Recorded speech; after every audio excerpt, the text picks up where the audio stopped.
What's up, everyone, and welcome back to another episode of Dance and Talks, the podcast released from ALiveStory Amsterdam. I'm Therese Salin, aka T-zer, and I'm your host and interview person for these episodes. I can't even begin to tell you what an honor it is for me to be able to talk with these amazing dancers from all over the world. Today is no exception, as I am going to interview one of the legendary ambassadors of Chicago Footwork. I'm going to interview King Charles.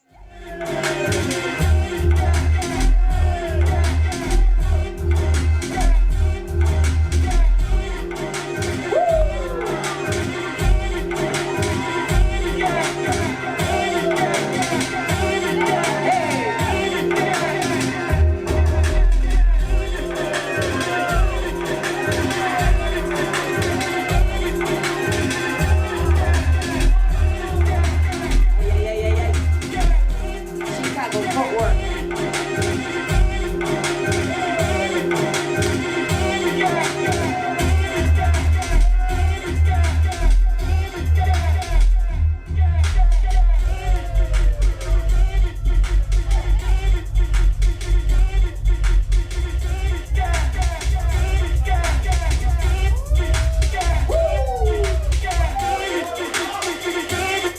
I don't even know where to begin with King Charles. He is an amazing dancer that has been doing a lot of things. Now, he was born and raised in southside Chicago and moved around a lot. In the age of 14, he found footworking, one of the legendary styles originated from Chicago. He started to compete and also formed his first crew called Creative, later on Creation. As a 21-year-old, King Charles auditioned with his friends for Madonna's world tour and got accepted and toured the world for several years. After that, King Charles have done a lot of different commercial gigs, but decided also to take the style outside of Chicago and the States and start touring on his own globally, teaching footworking to a lot of different countries. I'm so excited to share this episode with you, as me and King Charles are digging deep into personal development, dance, dreams, and unique stories. I enjoyed every second of talking with King Charles about his upbringing, how he got into dance, and what he has been doing with his passion and dream throughout the years. One episode is not enough with King Charles, but this is where we're gonna start. So before we get into it, you already know what to do. If you're listening to the podcast on Spotify, iTunes, or the other podcast platforms, don't forget to give us a rating, download the episode, and please share it with a friend. If you're listening and watching the video interviews on Facebook and YouTube, welcome to this episode, and thank you for watching our happy faces as we are talking with each other throughout this interview. If you have thoughts and questions about this interview, don't forget you can comment under every single video, and I will make sure I get the questions forward to the artists. Now, let's get it going.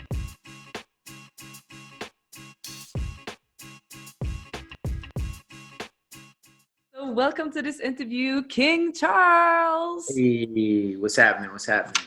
Wow, I am so happy to see you. I haven't seen you for years. Where in the world are you located right now?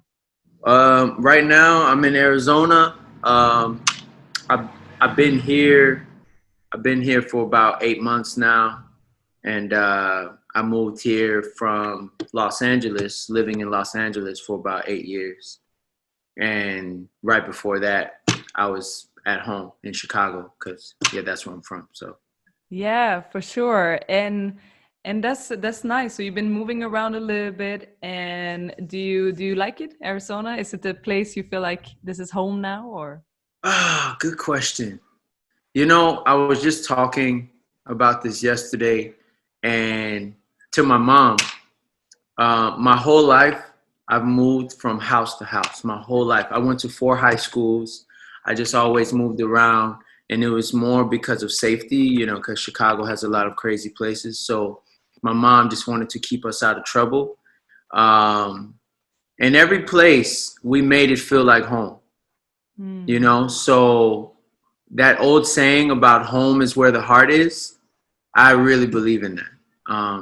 So I'm enjoying my time in Arizona right now. You know, I like the way people live out here. But I can't promise you I'll be here forever. So, I don't think we can promise anything in these times. Whatever yeah. happens is very unknown. But I definitely want to get into a little bit where you grew up, because for me and for a lot of other Europeans, maybe Southside Chicago isn't saying that much more than what we have heard on the TV and stuff. So why don't you go ahead and tell me a little bit about what is unique with growing up in Southside Chicago, and how has it shaped you and your personality? So I feel like the way that what's unique about Chicago, like South Side of Chicago, and how it's kind of shaped me, is well, the main thing I say, and I know this is probably going to sound crazy, but this is just how I feel, and I'm pretty sure a lot of people in Chicago can agree with me if they grew up in those Black and Latino hood kind of communities. In my opinion, I feel like we've gotten like one level under military training as far as safety is concerned, as far as knowing how to see danger before it comes. Because growing up, it was always action. It was in the culture that we grew up in. It's like a 0 or 100 kind of culture. There's not really a 50. So, everyone's trying to keep everybody cool, calm, because if someone gets mad, then they want to take it to the extreme. No talking, no conversation, action, And so when everyone is like this, how do you live in something like that, And so we had to learn how to live with each other as a community when we all know that everyone's like a match and they can just, and so that's kind of how we grew up. But we had, what's the word? We had ways of releasing that in a positive way. Like Chicago Footwork, like the dance that I do, because it's a 0 or 100 type of dance. It's not in the middle, you have to flex, put a lot of your energy, emotions, feelings, connections to your people, thoughts, whatever high energy expression or feeling you have, it's the right kind of art to hold on to it. So, but yeah, like Chicago is very gang oriented. It's very group. We represent anything that has to do with a group, team, organization, squad, gang, mob, clique. That's the lifestyle. It's like a wolf pack kind of culture, and you don't want to be like alone. You want to have your people, your support, and these people ride with you for anything, and that's the support we like to grow up. We grew up with, I remember the first time, a friend would come to me. It's so crazy because it's kind of like a Midwest thing, even in Detroit. And Detroit's right next to Chicago. I just got off the phone with a friend of mine named Mike Manson, and and this was in a normal conversation. He was just talking about bringing me to Detroit, and having me teach a class. And I was like, man, I appreciate that. He was like, bro, you don't understand. You're my bro. Like, I will fight for you, bro. Like, and that's in the beginning of the conversation, but that's just how we grew up, to let you know our loyalty, and so that's what I saw around me. And I was like, wow, these people are really serious about like being loyal to one another, probably because of survival and the whole lifestyle around it. So, not to say everything is negative, because it's not.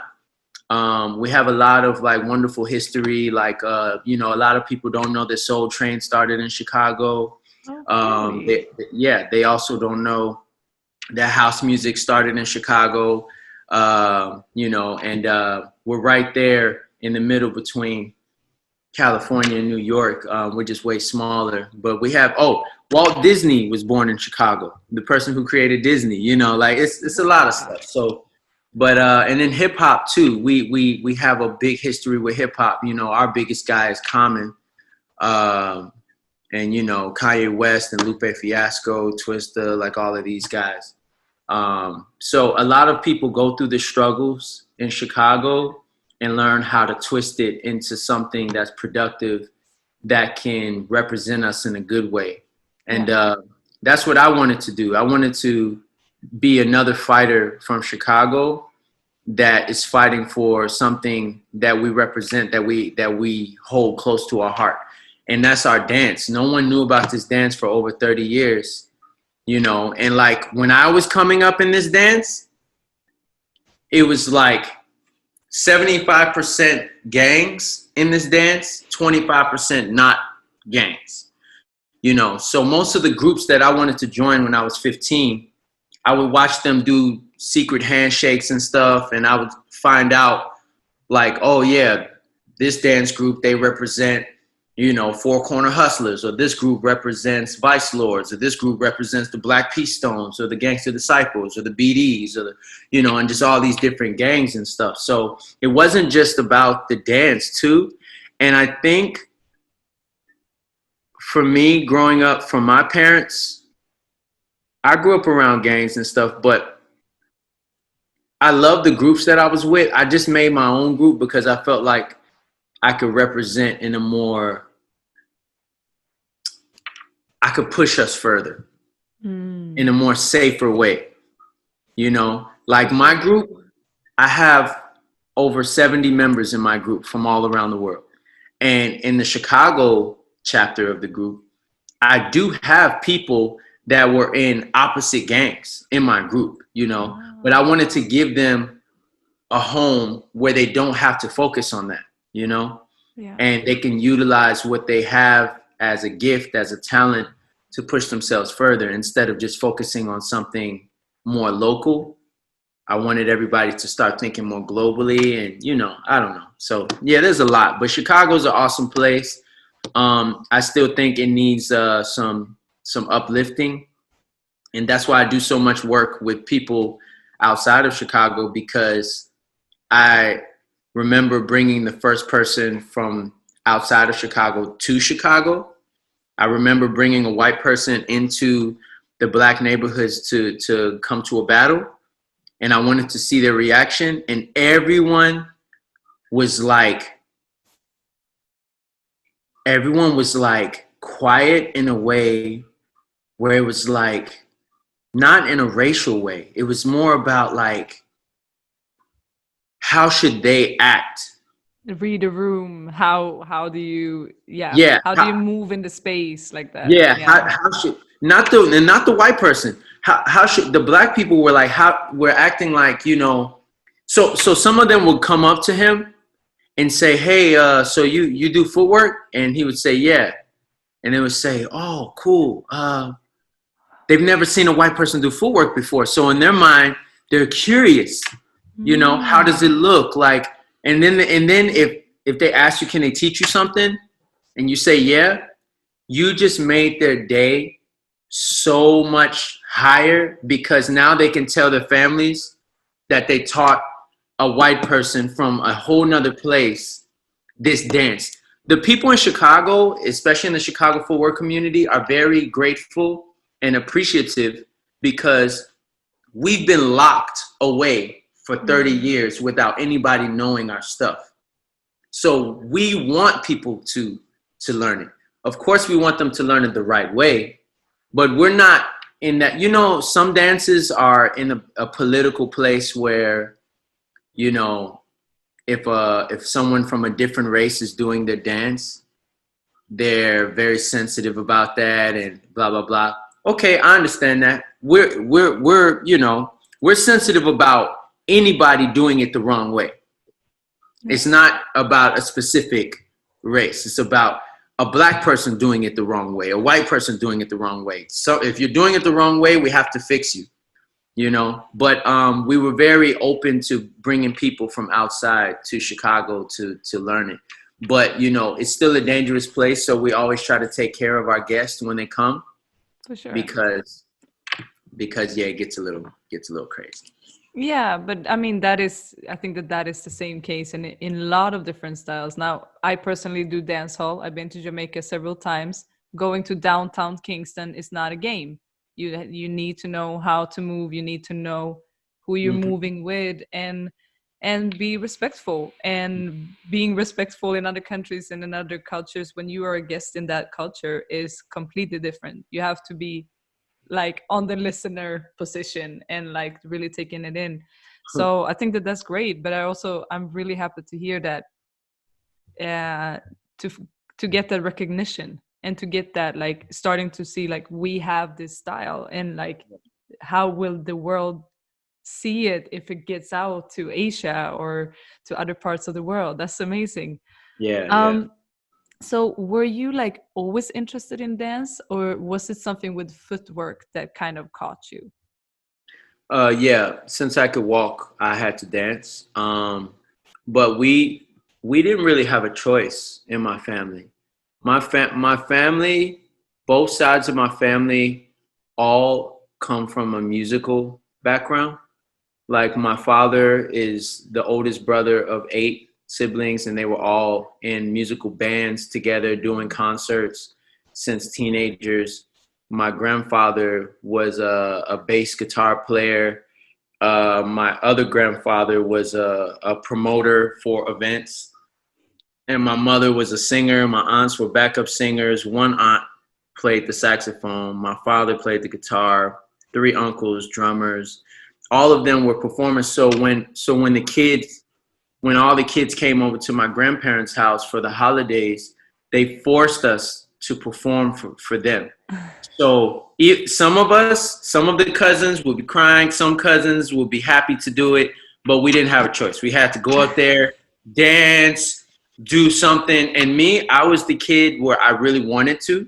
So I was always in it. I was always ready. Like I've done a lot of like singing performances, rapping performances, dancing performances growing up.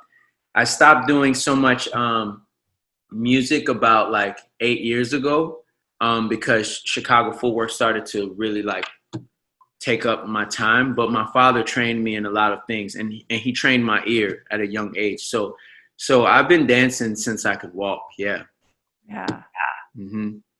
And the footworking, was it like, um what how did it make you feel when you first Oh, tried it? oh yeah. Well, okay. So dancing since a kid. Chicago Footwork came when I was 14. Um, and I saw it. How did it enter your life? Was it just like all around you, or was it like you had to search for it in order to find it? No, no, no. You know, like what's a good example? A good example. Any Latin places, Puerto Rico, Cuba, any South American places, they all have salsa, right? In the house. Salsa in the house. I had salsa in the house. I'm mixed with Puerto Rican too, so I've had some salsa in the house. But the number one dance of our people is Chicago Footwork. The music is on the radio every day. Like the DJs, they know about it. We're all at the parties. Everyone's doing steps. This has been around since the 80s. This is our dance. This is like, even if you don't know how to do Chicago Footwork, you know a couple steps because Yeah. it's in everyone's home, you know? And if you're really old school, then you do this dance called Chicago Stepping, which is like a partner dance, but it also has like footwork too. So, yeah, everyone does it. But the way that I saw it was at school.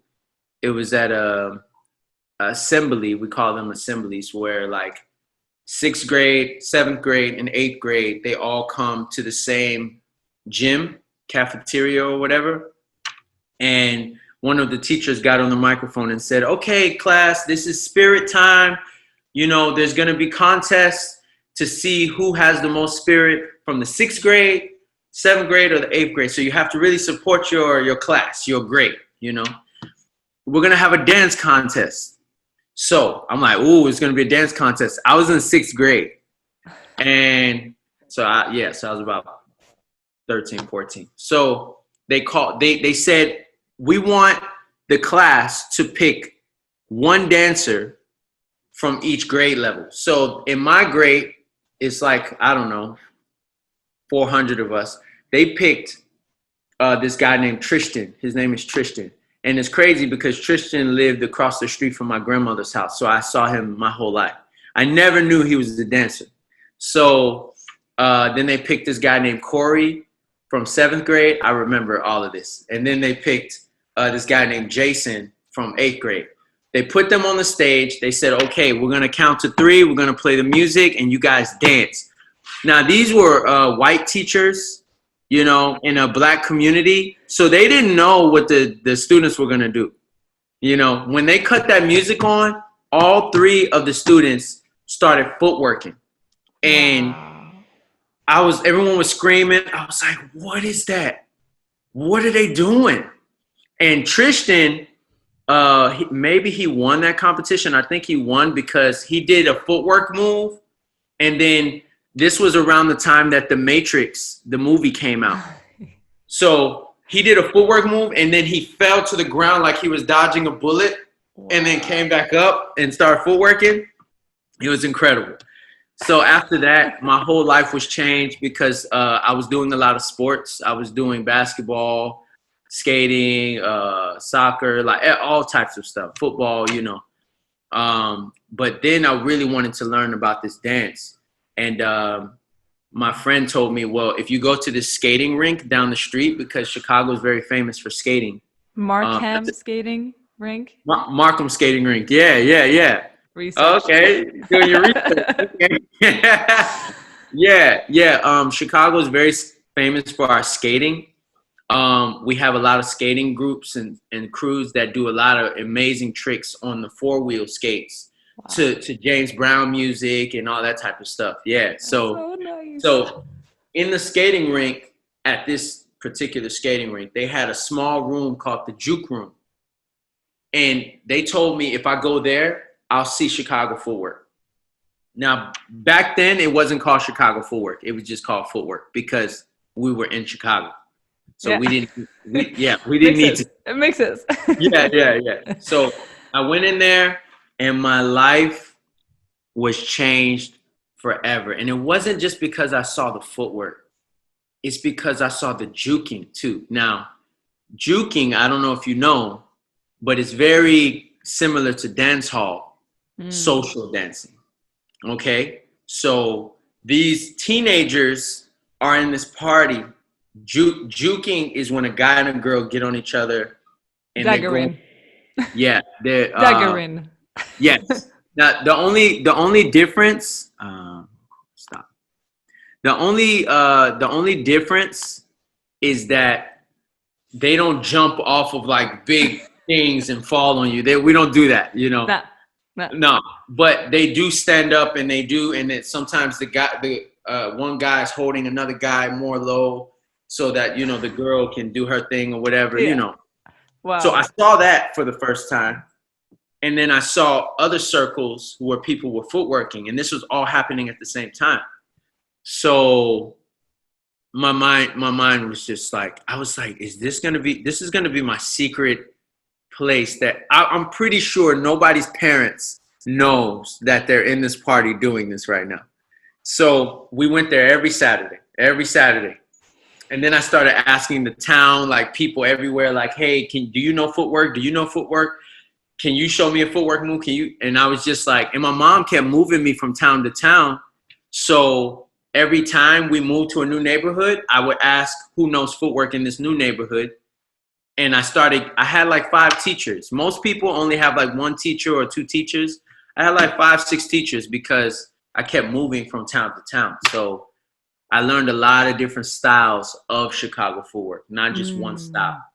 You know, every town that you're from, you do Chicago footwork in a different way because it's a different community. There's different gangs in each town. There's different, and when I say town, I mean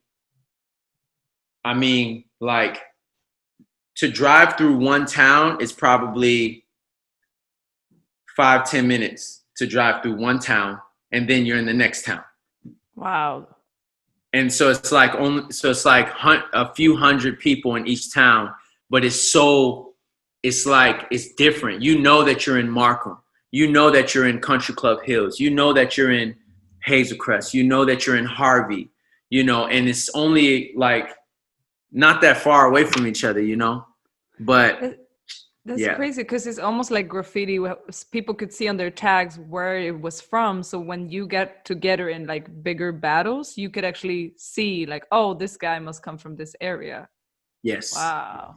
Because we don't really, and I forgot to tell you, but I'm from the outside of the city. So like in the city is where the heart of Chicago Footwork is from. Okay. But they had project buildings. Okay. Yeah. Projects. Okay. Yeah. Same like in New York and stuff. Yeah. So they have project buildings, but these project buildings, the government didn't support the community and the lifestyle in these projects. So they started to tear them down. And all of these communities that grew up in these projects, they had to relocate. So they were trying to do gentrification. Yeah, pushing people out. Yeah, and then make hotels and stuff. So all of these people from these areas moved to the south suburbs, right outside of the city, and that's where I'm from. So a lot of different towns. They're very prideful about where they're from. I was born in Harvey. I was raised in Markham. But when I travel the world, when any of us travel the world, we're all from Chicago. That's what we say. Because even in Chicago, even in the city, you're like, oh, where you from? Oh, I'm from the south side. Okay, where on the south side? The low end, the Ickies, the 70s, the 80s. Where you from? Wild Hundreds. Like there's specific places even on the south side. So yeah, they break everything down because they're all about groups in Chicago and cliques. Yeah. I think clique is a better word. Clique. Isn't it funny how when when you are actually traveling outside the country, suddenly you are unity. Like You're all suddenly together. you're all together. You're representing the same place very proudly. And so tell me about creative or creation. Which one you prefer to say? Tell me about. You've been doing some research, huh? Of course. I want to know, like I feel like as a dancer, when you are getting your first crew, that changed you in so many ways. So tell me about that. What happened with the discs and everything? Okay, I'll try. Oh, wow. Okay, I'll try not to. I won't go the long route because that's 19 years. We've been a crew for 19 years now. I started that crew in 2001. It was just me and a couple of my friends in Markham. Paris, he's one of them. RIP, passed away a few years ago. Big Ryan, CG, and Kendall came around a little later. He was a little kid. He passed away too a few years ago. So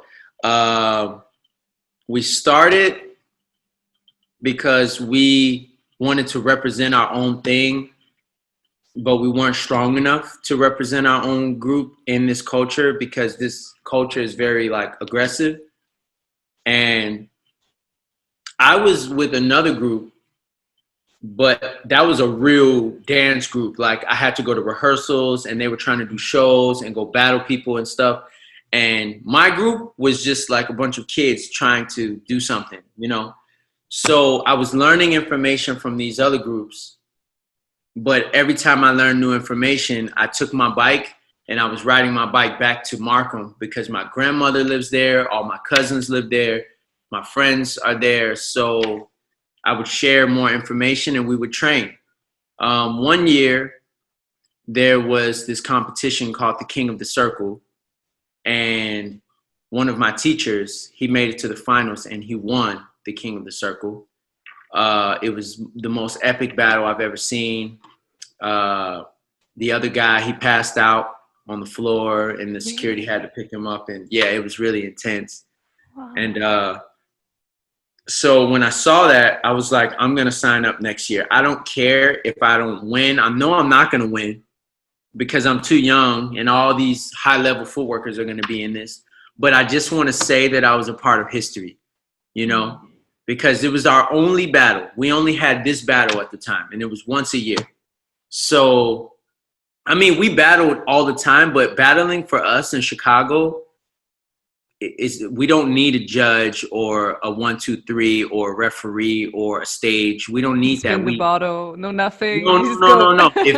In Chicago, if you want to battle, just say the word, and we're gonna move the chairs, the table, and we're gonna do it right now. That's how we battle. We're not gonna wait and try to organize something. Now people are organizing stuff more because we're understanding that it's okay. It's okay to organize some events.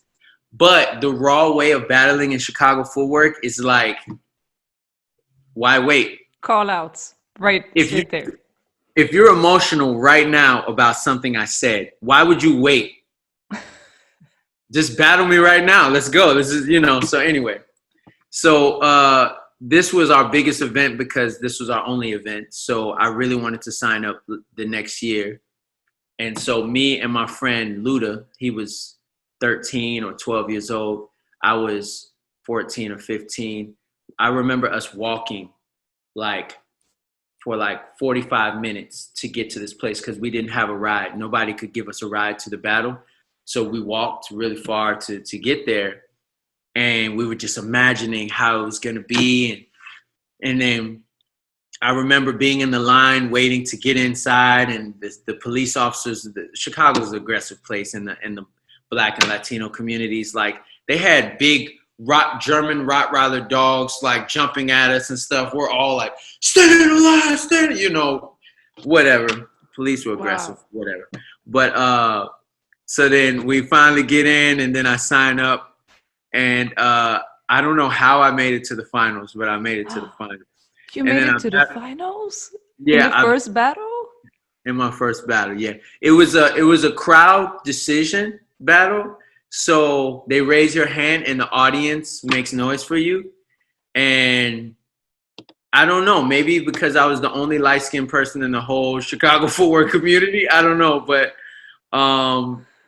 yeah, because everyone in Chicago Footwork, like, they're like, I'm mixed. They're like black, like dark-skinned black, But I don't know. I made it to the finals against this girl that was in this crew that I was in called Triple Phase. And we battled. And then, it was so crazy, Like, people don't even understand. Like, you want to talk about broke? I was super broke. Like, I know how to work and how to build myself up. And I know how to start from scratch and how to be humble, because I was wearing my cousin's sweater because I didn't have a shirt that looked cool. I was wearing his shoes. And because I only had 2 pair of jeans, I had my jeans inside out just to change the color of the jeans. That's what I was wearing at the finals. And then I won, right? So I won, and all the dance groups that I was with, they wanted me to throw up their group sign. Like, Triple Phase was this, because I was with different dance groups. I told you I was moving around a lot, and I was, and they never paid attention to me because I was the little kid. But now that I won this competition, everyone's like waiting for me to represent, like, this is Final Chapter. This is Uptown, Triple Phase. Who else was I with? I think Terror Squad was like this at the time. Did you have to do a whole choreo then? Like, oh, no. You want to know what happened? I did this. And then I did that. And everyone was like, what the hell is that? Nobody knew what that was because that was me and my friends' little group. I didn't want to throw up anybody else's group. I wanted to throw up me and my friends. And so it wasn't to disrespect my teachers. It was just because I was the closest with my age friends, like, And that's what I did. And then a girl came up to me and she was like, "Hey Charles, congratulations. You need to I got $200 as a prize." She was like, you need to put that money away right now because people are looking at you, and I'm gonna get you out of here right now. I'm gonna get you out of here in like 10 minutes. So I'll be back when I give you the cue by the door. Let's leave right now. So my cousin was there.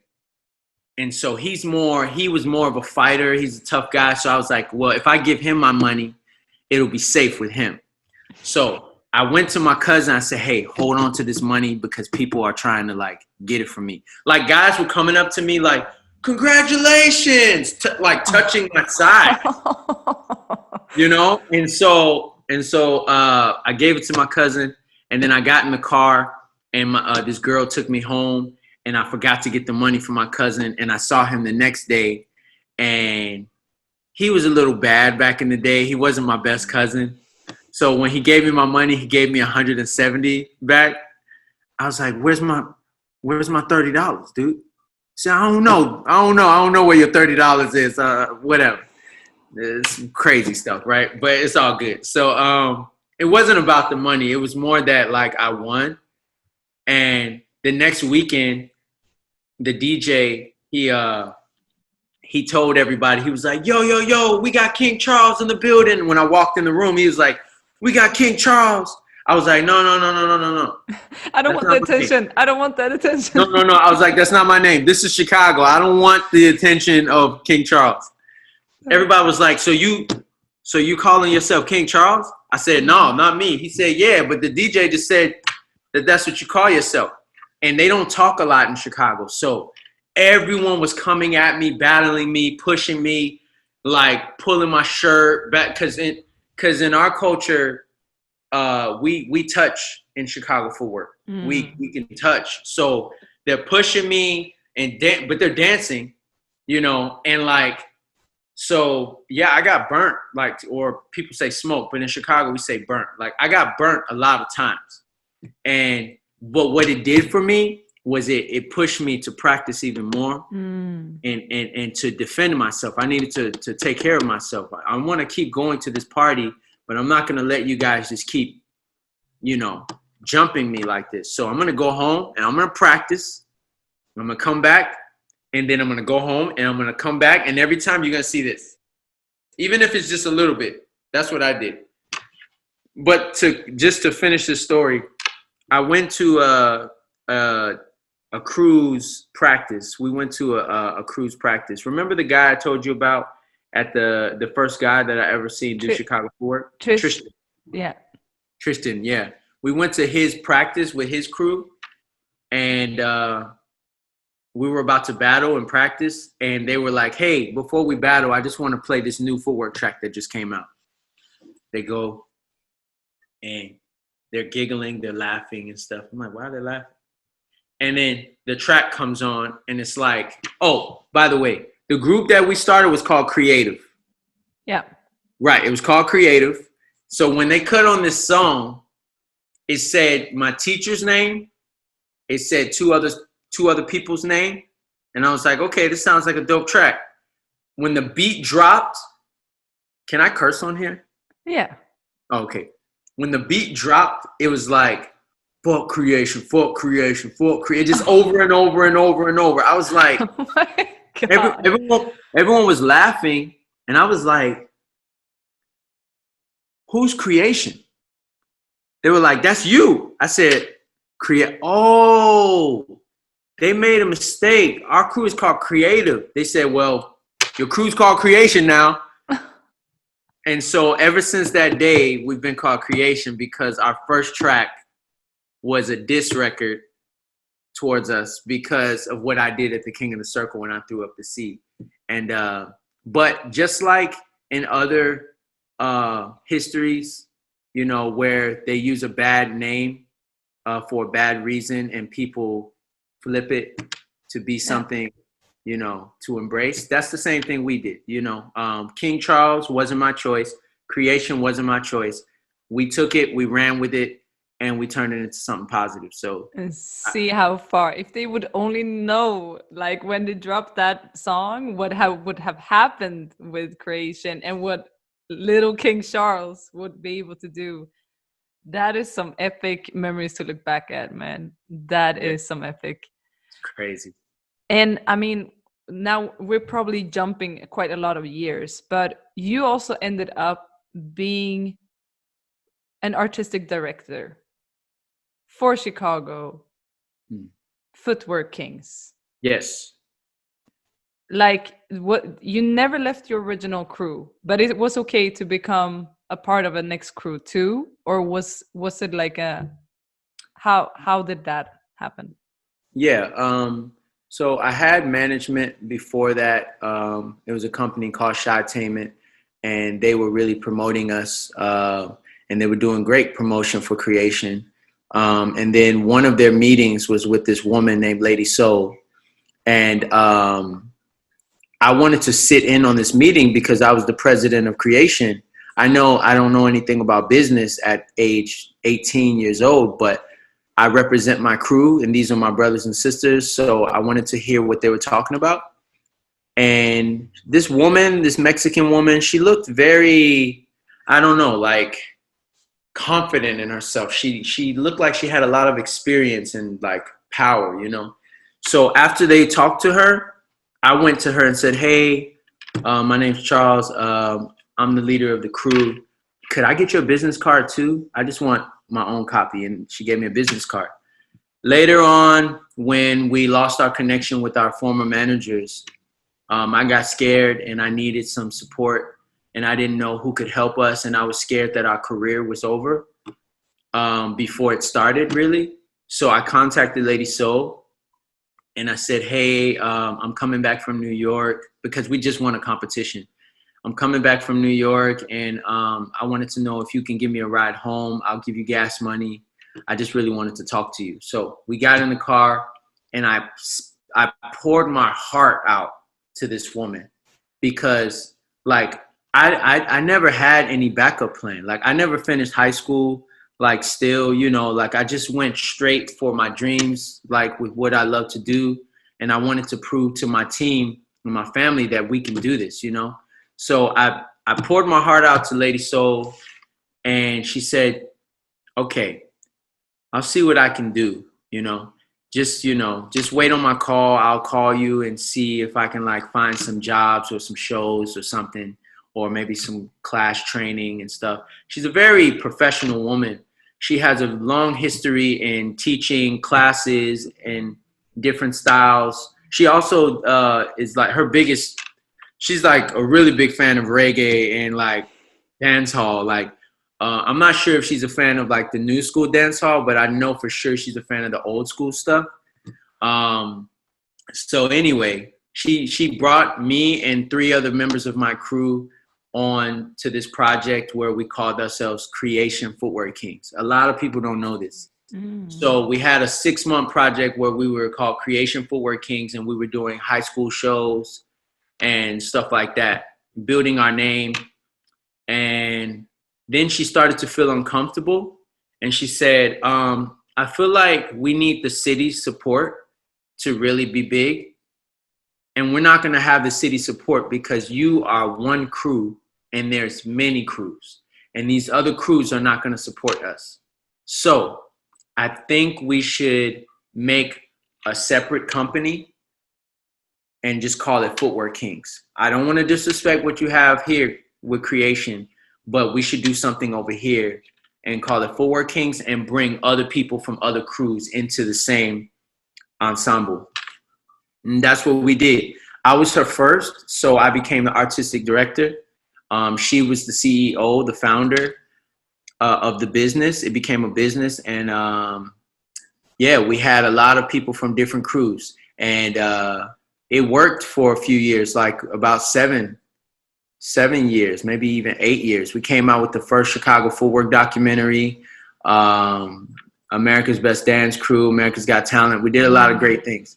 Eventually, some people from that crew started to leave for different reasons. And then, you know, I kept telling Lady So, I'm training people in my crew, creation. They're ready. If you need more dancers in Footwork Kings, I got them. So every time somebody, you know, couldn't or wasn't a part of Footwork Kings anymore, I tried to, you know, get other people from my crew to take the place. So by the end of Footwork Kings, it was mostly creation members. But I mean, what can I say? I'm very loyal to my crew. So, and then I moved to LA after Madonna, and Footwork Kings kind of just like stopped after that because there was a disconnection a little bit, like not a disconnection, but like it worked really smoothly when the founder, the artistic director, and the rest of the dancers had order like that. But I left, and I wanted to push Chicago Footwork further, more globally, and for communities and stuff. So we kind of just started doing different projects. Yeah, because it's, like for me, the interesting part is how you take like such a local style and then suddenly you start doing commercial gigs. You mentioned Madonna, you've been in several music videos. Like, what has been one of your biggest learning moments entering the commercial scene, coming from the styles that you represent, you know? Madonna. Oh my God. Yeah, Madonna, being on tour with Madonna took 2 years of my life to complete. I was 21 when I booked Madonna, and I finished when I was 23. So yeah, that was a life-changing time for me because every reason. Oh my God, it's crazy. Just traveling the world. That was the whole reason I got a passport. I got a passport because I got on that tour. I didn't even have a passport before that. Like, and then even the audition was crazy. The audition process for a Madonna tour is no joke. It's like 3,000 people for 3 days.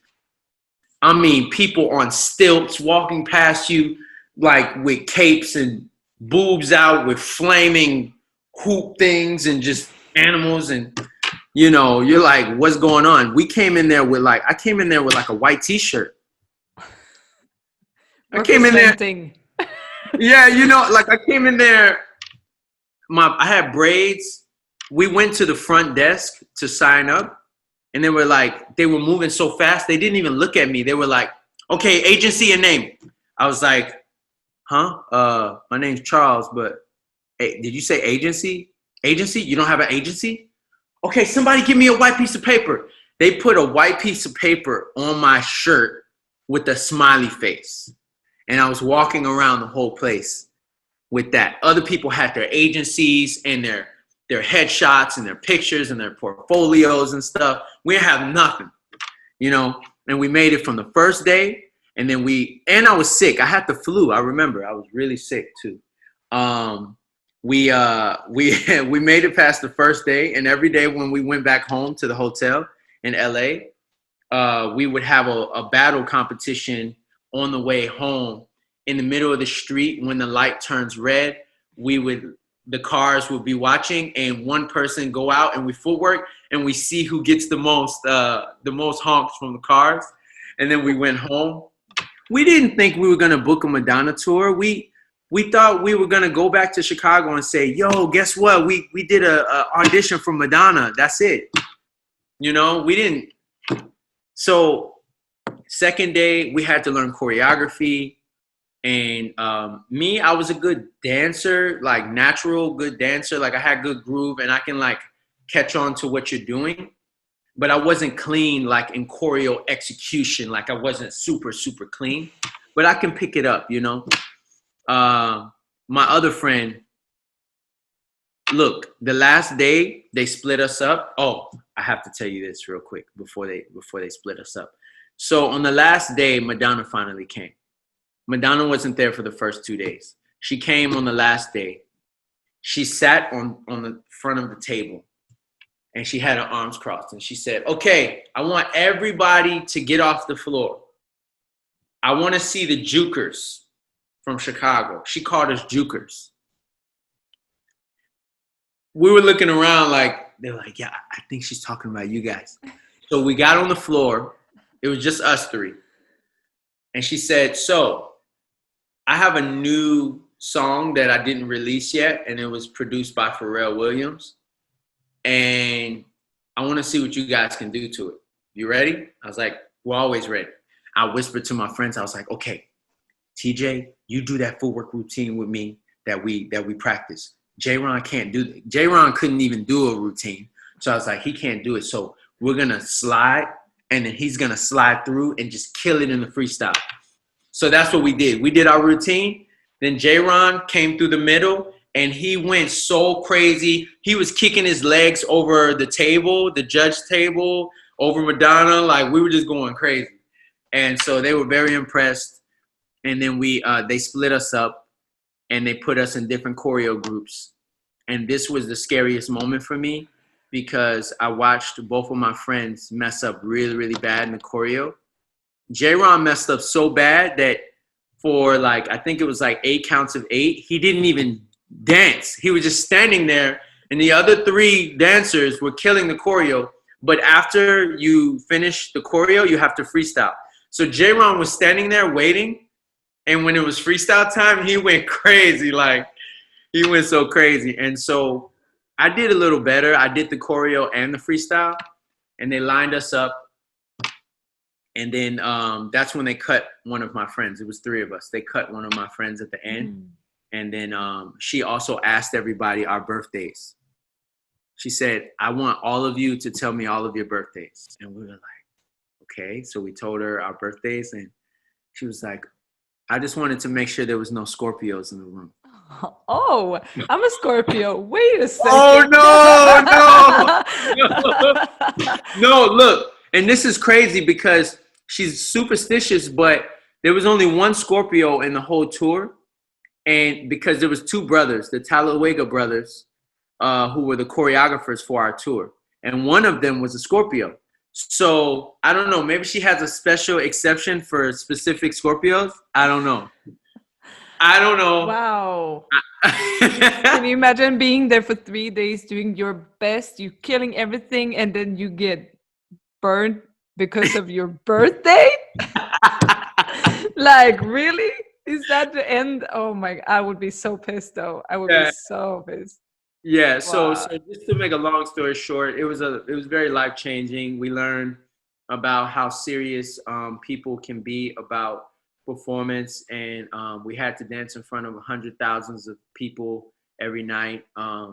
We had to work out. We had to be super fit, and everything was like this. If they're asking for something, it's like this. If you can't deliver, go home. It's like that. So it's like we had to say yes. We had to be yes people. Hey, Charles, Jay, can you guys flip? No, but we'll do it for you.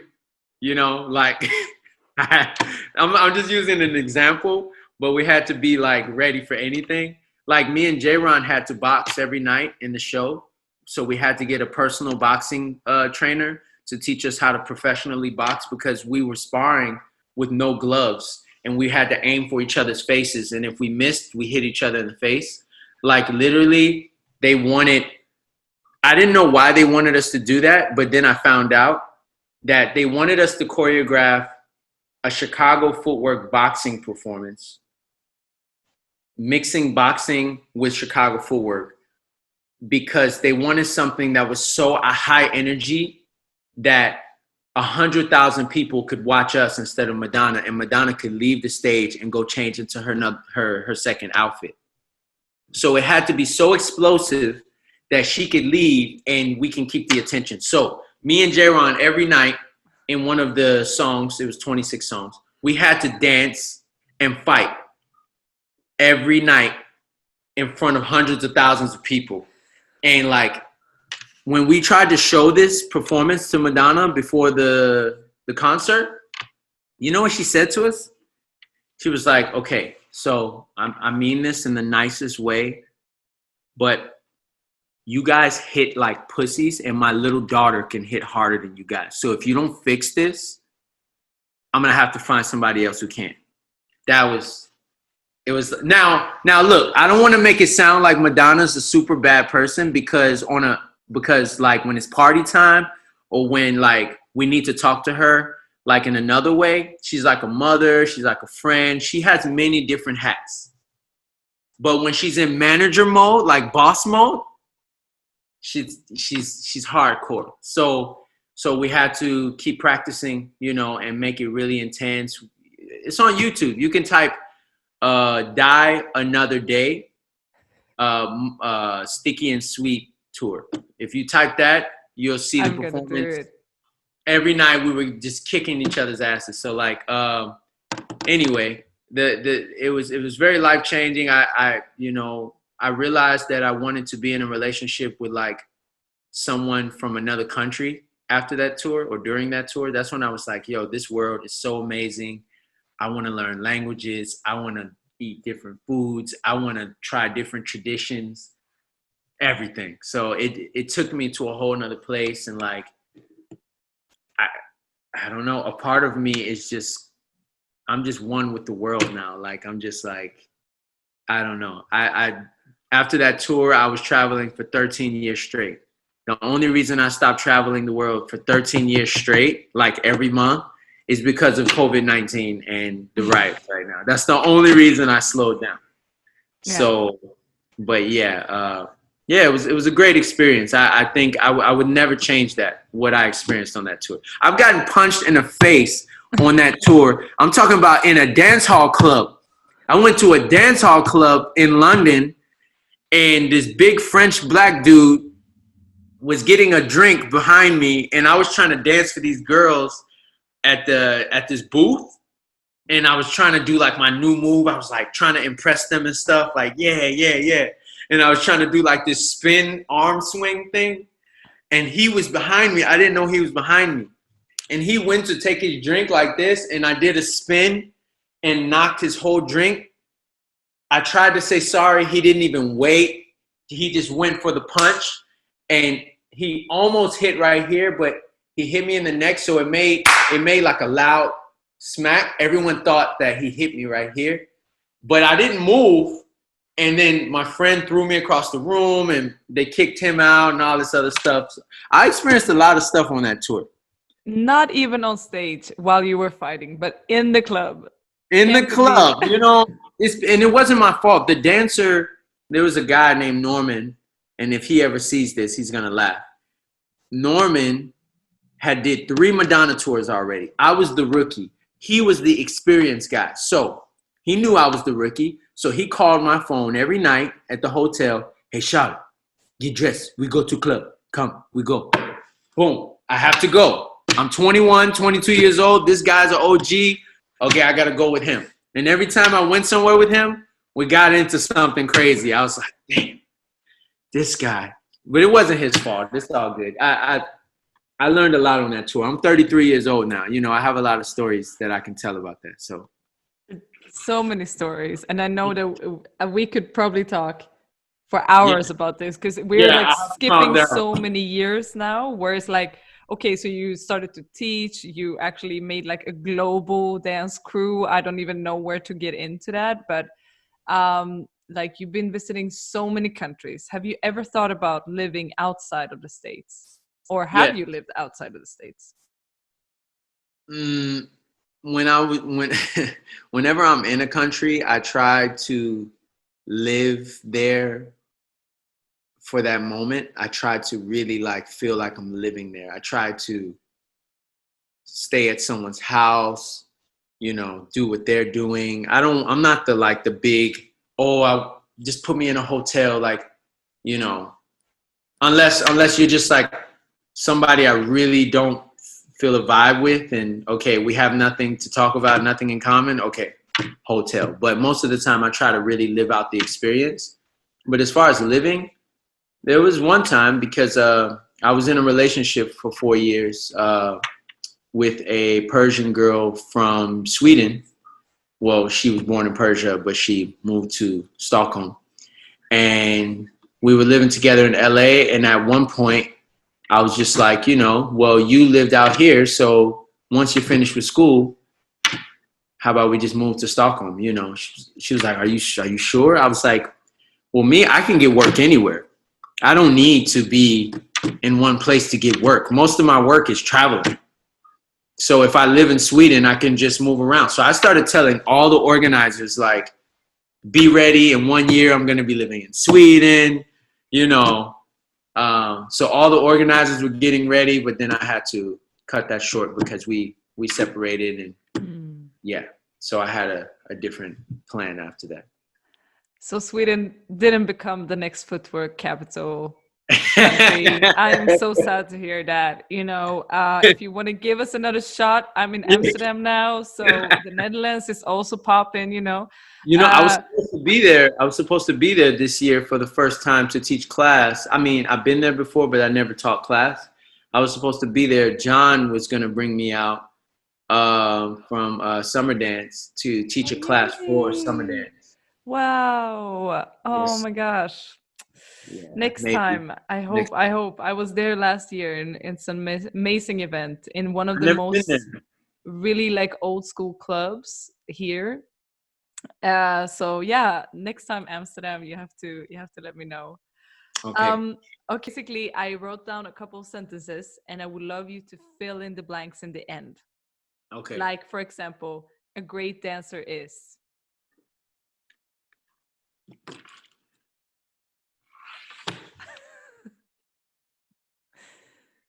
Groovy. Great. So whatever, you know, King Charles want to say, no judgment, just go for it. Okay. Footworking should contain.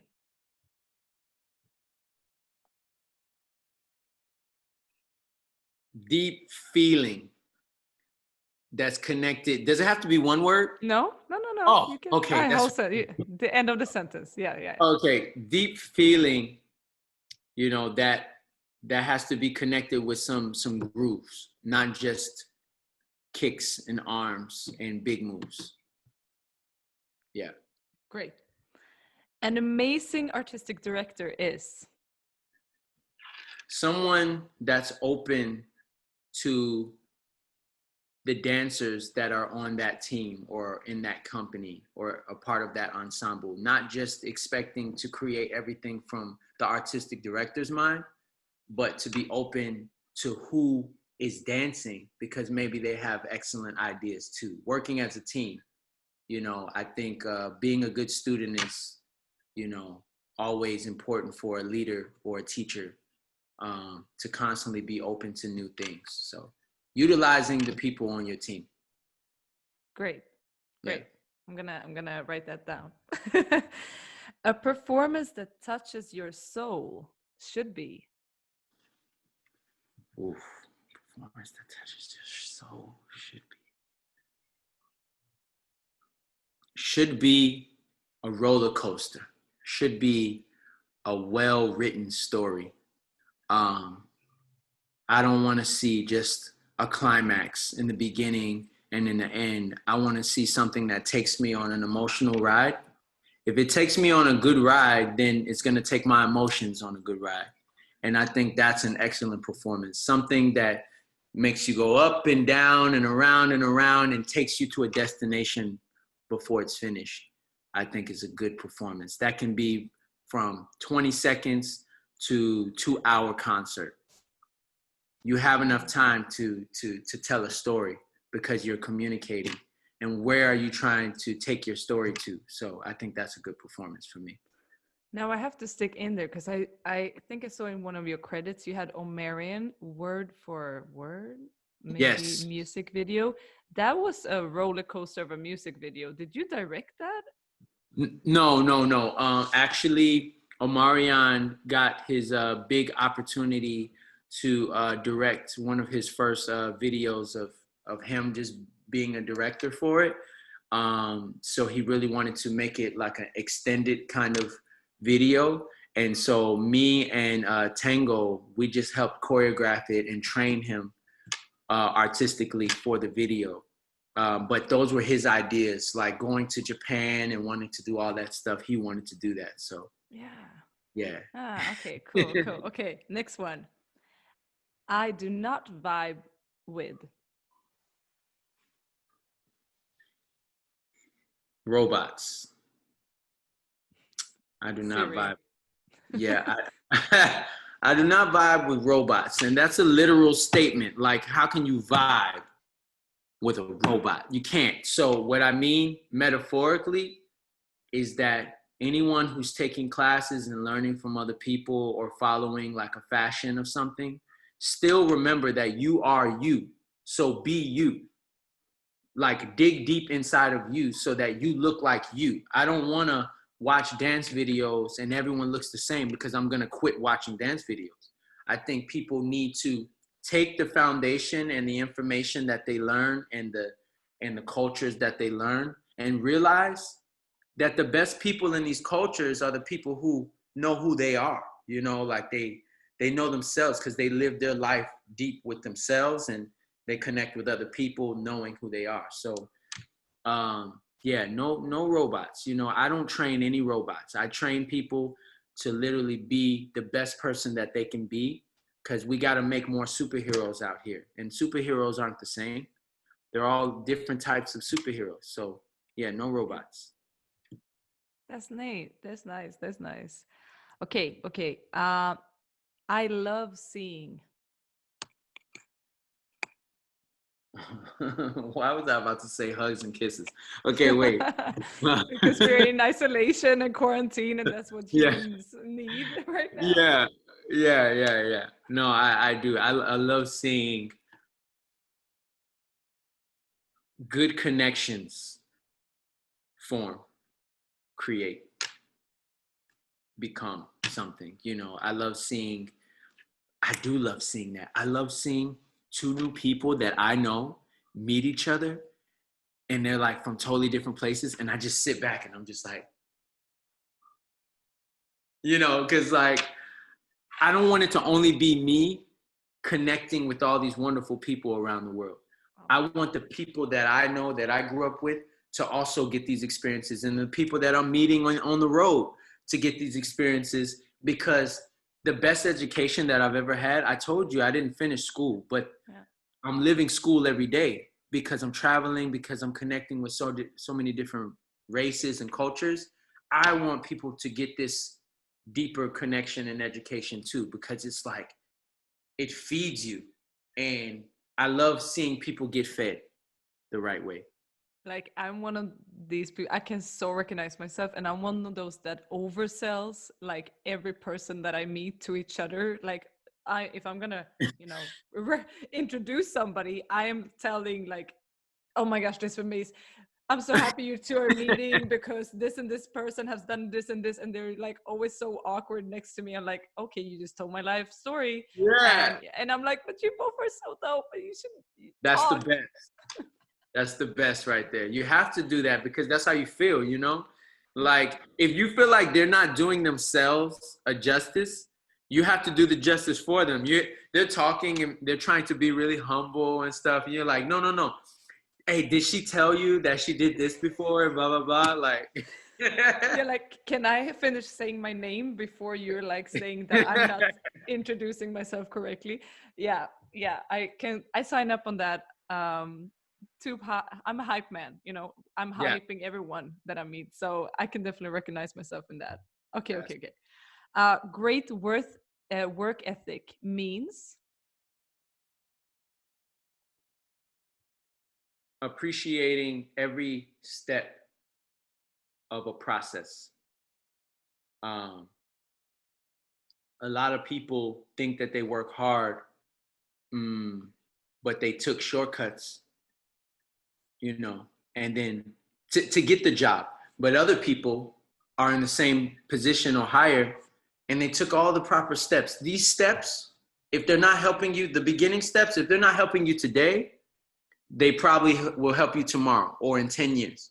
You're gonna need every step of starting something. And like, I know this, you know, I used to sell shoes for my uncle when I was 14 at a flea market, you know, where all these different people were selling all these different things around me. Everything was really fast. And I'm just trying to help my uncle box everything. And then I worked at a chicken restaurant for 4 years, you know, and I was mopping floors and I was cleaning toilets. And then I worked my way from there to the kitchen area, cleaning dishes, and then the prepping area, prepping the food, then cooking, and then cashier, and then drive-through cashier. And then I started doing everything, you know, like I appreciated every step of the work, you know, because it taught me something in every different category.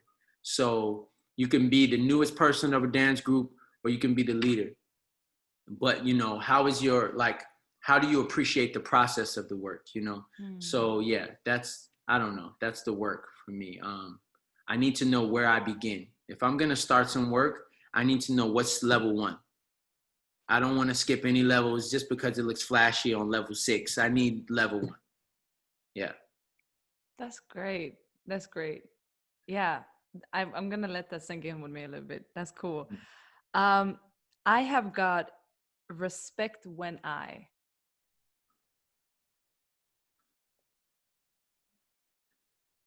The first thing that comes to my mind, I have gotten respect when I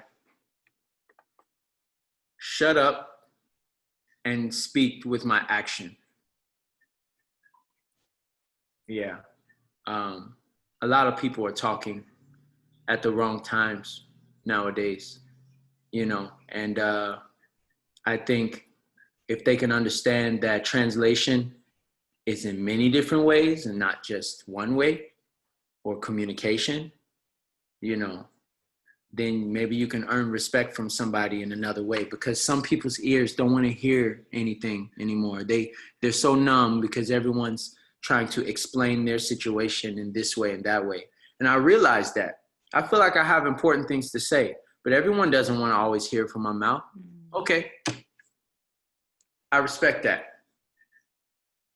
I'm going to go over here. I'm not going to say anything, but you are going to feel me.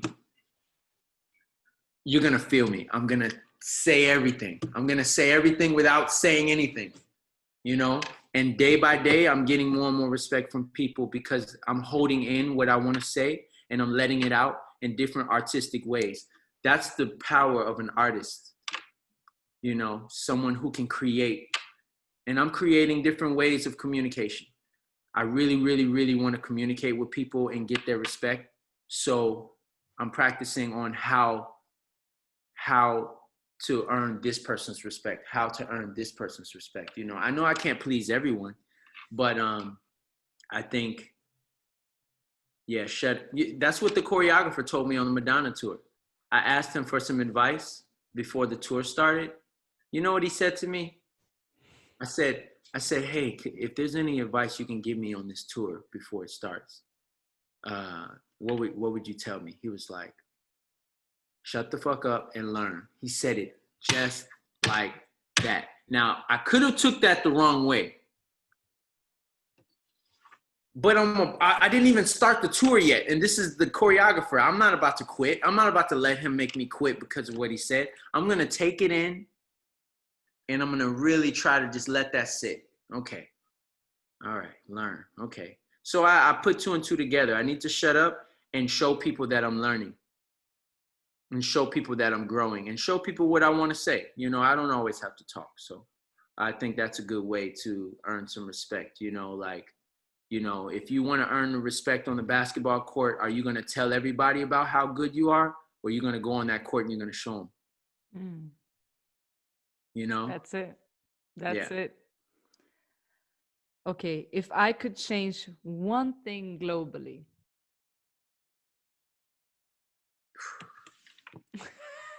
I'm so sorry. I'm hitting. This is morning for you too. I'm going hard. I just came from Black Lives Matter protest. I'm like fired up, Wow. you know. So Wow. one thing globally, King Charles, what would it be?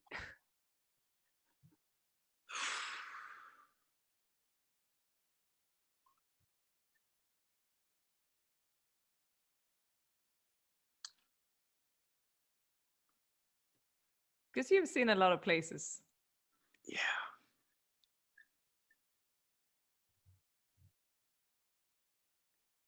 The government. Yeah. Mic drop out. Yeah. That says a lot. I think we can leave it like that. Yeah. We can leave it like that. Yeah. Okay. Um, to keep talent long term. It goes back to that process. It goes back to those stages. You know, what I learned in the stages of growth artistically from like Lady Soul and different people, where they were teaching me and training me for the longevity of my career, not the short term, not that fast life in the moment. You know, how to take everything that you have and stretch it for your whole life. You know, how do you stretch everything? Because it's really easy to dump everything in a few days of what you have. To have a student and try to give them everything that you have as fast as possible. They're not even supposed to get it that fast. You didn't get it that fast. You know, you got it step by step. So why don't you appreciate the step-by-step journey? Because if you appreciate the step-by-step journey, then you find the nutrients in the information in every step, which helps you stretch out this whole thing for the rest of your life. And then you need to pass that same thinking on to the next person, step by step, step by step. Appreciate the steps. There's something there. I have students that are teachers now, traveling the world, teaching. When they do a private lesson with me, I take them back to the basics. They're like, yeah, but I already have the basics. I'm like, but have you mastered these basics? There's variations that you've never seen. Here's another one. Oh my God, I've never seen that before. Right. You should never feel like because I graduated from stage one that I don't need to visit stage one anymore. You should always visit every stage, you know, because that's going to help you learn about how to stretch yourself, you know, and show levels to everything. So, yeah. So before I forget the actual question, because I really Keep talent long term. To keep talent yes. long term. Yeah. Yeah. Practice on how to like stretch yourself wide and not spread yourself too thin. You know, you don't want to spread yourself too thin. You know, sometimes I observe how I'm posting online and I'm like, okay, I just posted a video with some fire. I don't think I need to post 5 more videos right now of more fire right now. I'm gonna post other things like maybe messages from other people or pictures or stuff like that. I don't need to just keep dropping bombs of videos, just like, you know, no, it's okay, you know, because 2 weeks, 3 weeks, 4 weeks, I see more people still liking that same video, you know, from there. So people are still like taking things from it, you know, or taking things from, I don't know. There's a lot of ways to stretch yourself out wide. And I think people need to like learn how to do that more. Yeah. Yeah. All right. I'm going to hit you with the last one. Last one. Oh Easy. my God. I got to drink some water for this one. My personal movie ending. Oh, this is my world right here. This is my world. I'm stretching. Let me stretch.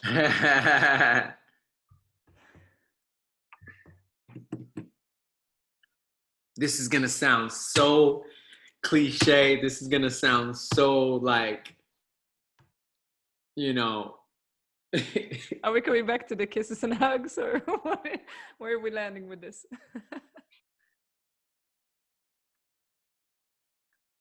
The hero saves the day and he gets the girl, or the girl gets the guy. For me, I don't know. I got a soft spot for that. You know, my favorite movie of all times is The Matrix.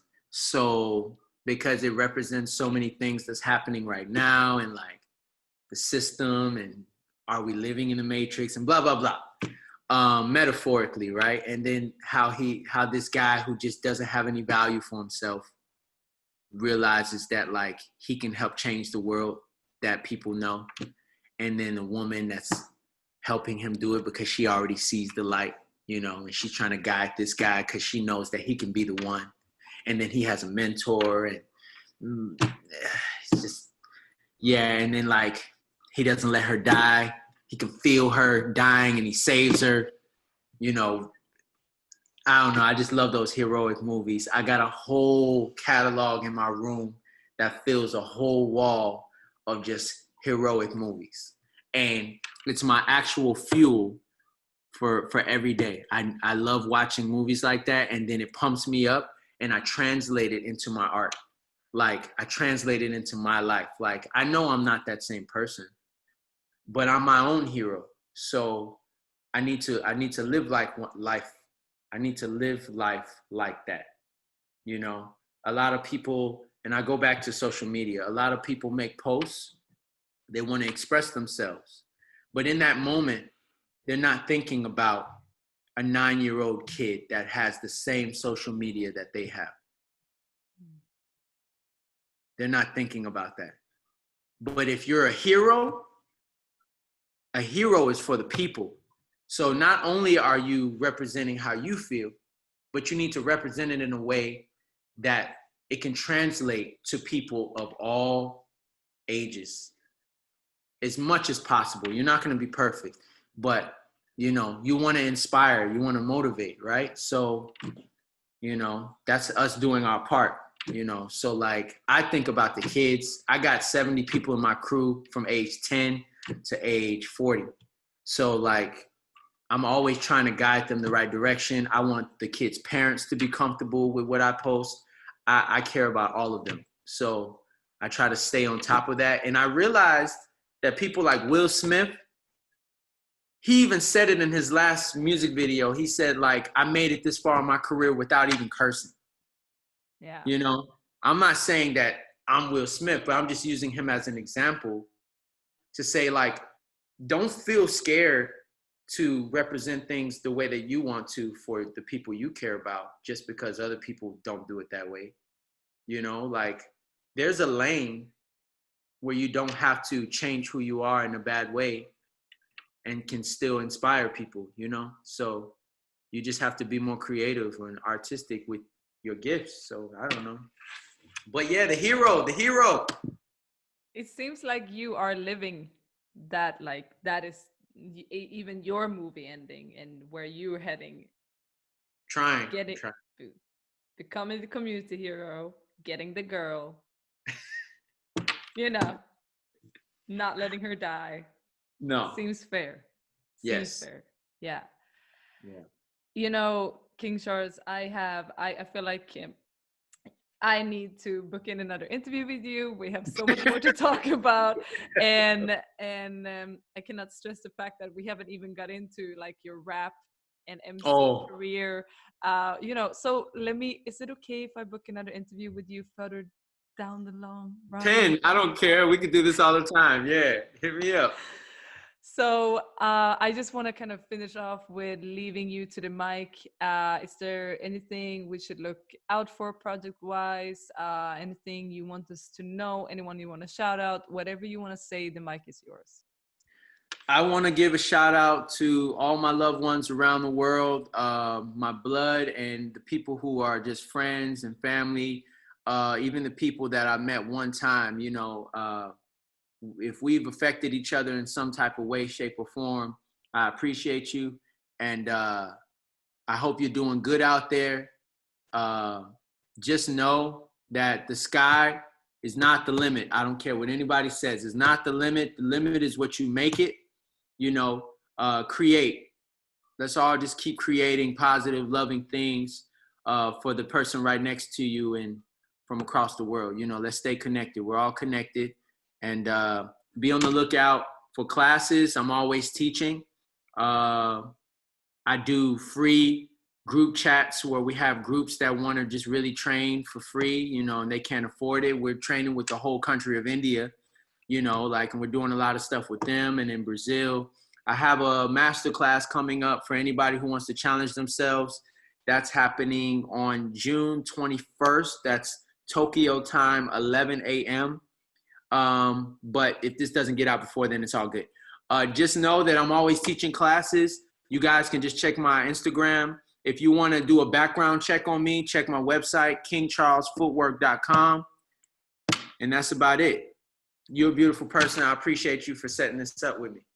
Thank you so much. Your time is gold to me, and I can't wait for us to have another chat in the future. Definitely. Thank you so much. Thank you. Yeah, you take care. You too.